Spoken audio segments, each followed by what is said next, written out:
Boa noite, Aline. Eu vim aqui falar sobre a revolta, sobre o cangaço, né, que foi uma revolta. Essa revolta aconteceu durante o final do século XIX e o início do século XX. O que aconteceu?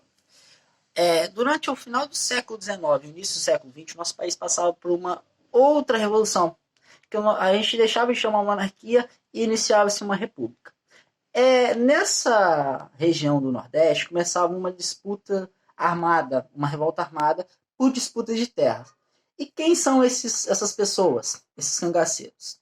Os cangaceiros, eles eram sertanejos, jagunços, funcionários de grandes latifundiários, pistoleiros que andavam fazendo terror quando se juntavam. Eles foi sempre construída uma ideia de uma ideia de violência e tal.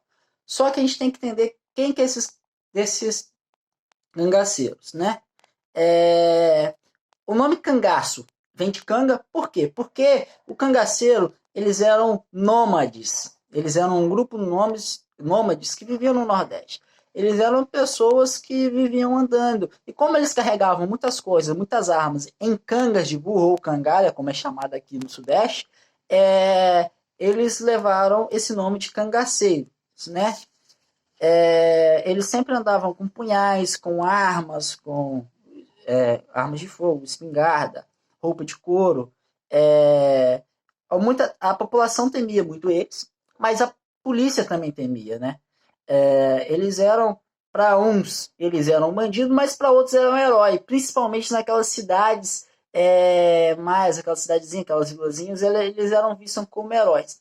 Só que o cangaço, ele não se fecha num processo só, ele é feito de uma fragmentação. Existem três tipos de cangaços, né?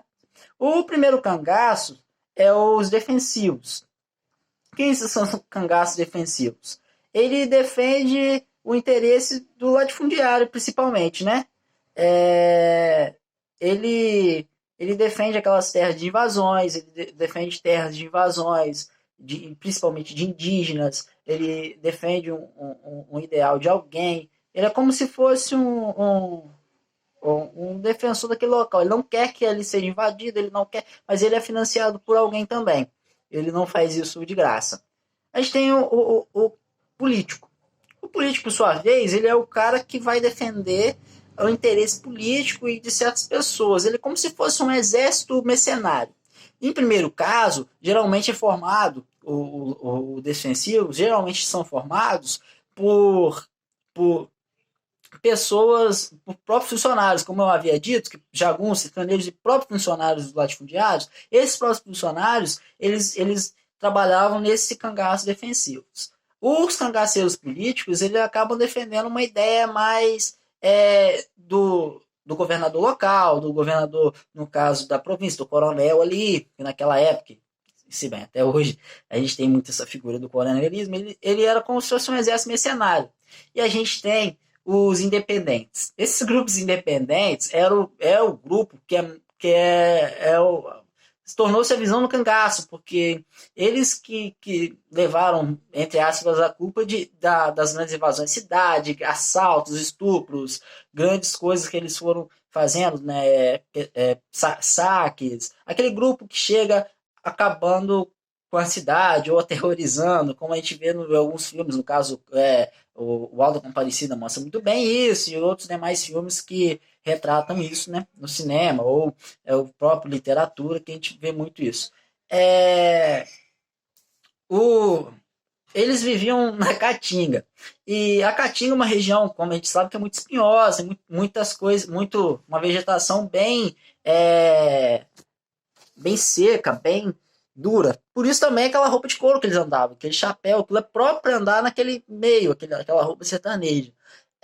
Eles usavam essa estratégia também para fugir, porque como eles dominavam muito bem, a volante, a polícia da época, não conseguiam pegar eles justamente porque eles dominavam esse local. Esse local que eles trabalhavam, que eles fugiam, era um local onde eles tinham total domínio de sobrevivência, era uma estratégia até. O cangaço foi formado particularmente por homens. Apesar de a gente ter um uma figura da Maria Bonita, que eu vou falar logo depois dela. E de outras mulheres também que acabaram entrando no cangaço e tal. O cangaço ocorreu em toda a região Nordeste, desde o Rio Grande do Norte, da Paraíba, Sergipe, Alagoas, até Bahia. A figura mais conhecida e também trajado como rei do cangaço e representado em música e tal é o Virgulino Ferreira, que é o Lampião. O grupo do Lampião, ele agiu principalmente, ele agiu entre o ano de 1920 até 1930. E esse grupo foi pego em enrascada, junto com a sua mulher, Maria Bonita, né?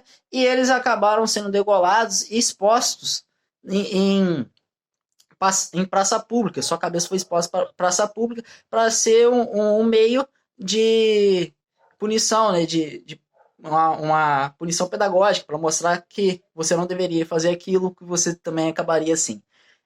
O cangaço, a partir de 1930, começou a se enfraquecer até que acabou-se o cangaço de vez. Mas foi um grupo que, por muito heróico, faz parte da cultura nordestina e cultura brasileira em si, é muito situado na literatura, na música, e é isso aí, gente. Valeu, obrigado.